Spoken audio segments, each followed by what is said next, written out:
VSCC 24 news, सच के आगे कोई नहीं। नीतीश कैबिनेट की बैठक में 41 प्रस्तावों पर मंजूरी की गई। कई अहम फैसले लिए गए। मुख्यमंत्री नीतीश कुमार की अध्यक्षता में मंगलवार को हुई बिहार कैबिनेट की बैठक में 41 प्रस्तावों पर मुहर लगी। इन फैसलों में राज्य के विकास, प्रशासनिक सुधार और सामाजिक कल्याण से जुड़े कई महत्वपूर्ण निर्णय शामिल हैं। 40 मामलों में निर्णय 41।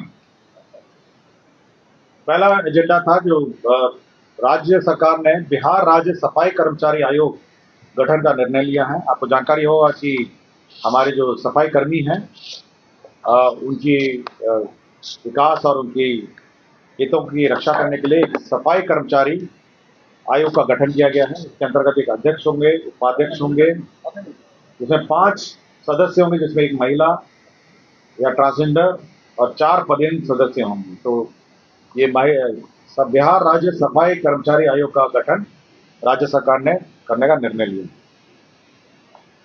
दूसरा सूचना एवं जनसंपर्क विभाग का प्रस्ताव था, जिसके अंतर्गत बिहार पत्रकार सम्मान पेंशन नियमावली 2019 की 2 कंडिकाओं में संशोधन किया गया है। कंडिका 4.1 एवं कंडिका 5 में 4.1 में और 5 में ये जो दर है, जो पेंशन के दरें हैं, इसमें संशोधन किया है। इसमें जो पेंशन की राशि है उसको अब 6,000 से बढ़ा के 15,000 कर दिया गया है। और बिहार पत्रकार पारिवारिक सम्मान पेंशन योजना, पत्रकार सम्मान पेंशन योजना के लाभुक मृत्यु के उपरांत उनके आश्रित पति पत्नियों को जीवनोपरांत प्रतिमाह 3,000 रुपये पहले प्रस्ताव था, उसको बढ़ा के 10,000 रुपये कर दिया है। तो जो 6,000 है उसको 15,000 कर दिया है और जो 3,000 है उसको बढ़ा के 10,000 कर दिया गया है। अन्य जो 2019 की जो शर्तें हैं और नियमावली कंडिका है वो यथावत है।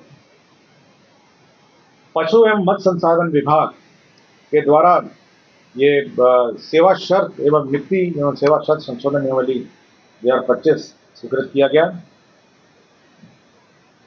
बिहार राज्य के निर्वाचन आयुक्त हैं, उसके नियम 5 में संशोधन करते हुए अब ये री अपॉइंटमेंट हो सकेगा 65 साल के बाद भी 3 वर्षों के लिए, यह प्रावधान किया गया है।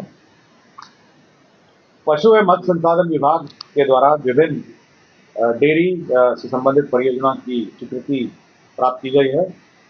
इसके अंतर्गत राज्य योजना के अंतर्गत सिडबी क्लस्टर विकास निधि के अंतर्गत दरभंगा में 2 लाख क्लस्टर का 2 लाख लीटर प्रति दिन क्षमता के डेयरी संयंत्र की स्थापना का निर्णय लिया गया। इसके अंतर्गत 71 करोड़ 32 लाख रुपए व्यय होंगे।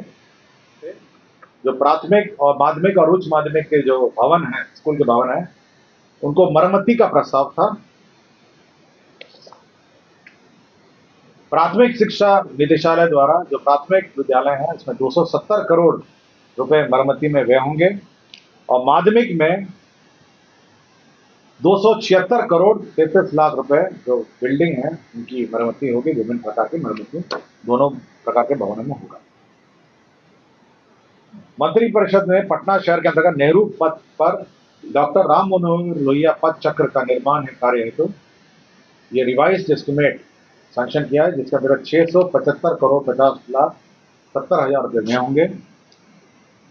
केंद्र सड़क निधि के अंतर्गत सारण जिला अंतर्गत छपरा शहर के गांधी चौक से नगरपालिका चौक के लिए फ्लाईओवर का निर्माण जो किया जा रहा है, उसका भी पुनरीक्षित प्रशासनिक स्वीकृति राज्य सरकार ने दी है। अब ये 696 करोड़ 26 लाख 71 हजार रुपये होगा। पटना में एम्स NH 98 से दीघा रेल सड़क पुल से के पटना छोर तक 2 लेन सड़क एवं 4 लेन एलिवेटेड लेन के साथ साथ NHAI के लेफ्ट ओवर कार्य से दीघा रेल सड़क पुल के पटना छोर तक पहुंच पथ एवं दीघा रेल सड़क पुल के अशोक राजपथ के अतिरिक्त कनेक्ट कार्य किया जाएगा। इसके अंतर्गत 1368 करोड़ 46 लाख रुपए गए हैं। लोक स्वास्थ्य अभियंत्रण विभाग एक प्रस्ताव था, जिसमें माननीय मुख्यमंत्री द्वारा प्रगति यात्रा में की गई घोषणाओं से संबंधित कैमूर जिला अंतर्गत भूजल की अनुपलब्धता से प्रभावित अधौरा प्रखंड के 7 पंचायतों के 41 वार्ड में पेयजल आपूर्ति करने हेतु सोन नदी के तट पर नलकूप के माध्यम से भूजल का उपयोग कर 7.85 MLD क्षमता का बहुग्रामीण जल आपूर्ति योजना निर्माण का निर्णय लिया गया। इसके अंतर्गत 2,93,94,94 गए। सक्षम आंगनबाड़ी एवं पोषण योजना 2 के अंतर्गत आंगनबाड़ी केंद्र पर इक्विपमेंट एवं फर्नीचर मदों में अनेक अंतर्गत बर्तन सेट ई खरीद के माध्यम से किया जाएगा। इसके अंदर 115,90,00,000 रुपये व्यय होंगे।